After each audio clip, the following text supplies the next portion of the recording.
how to avoid highways and motorways on Mitsubishi Outlander. So if you are using the Mitsubishi Outlander navigation, you can avoid the highways and motorways. All you need to do is use the navigation right here on the left side. Then select here the settings icon. And here you can choose the second option, which is routing preferences.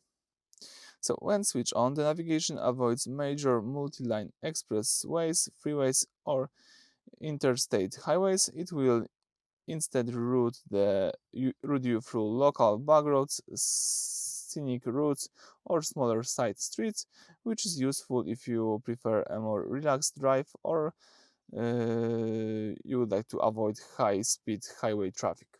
So if you would like to do this, let's just use this switcher, minimize motorways, and that's it.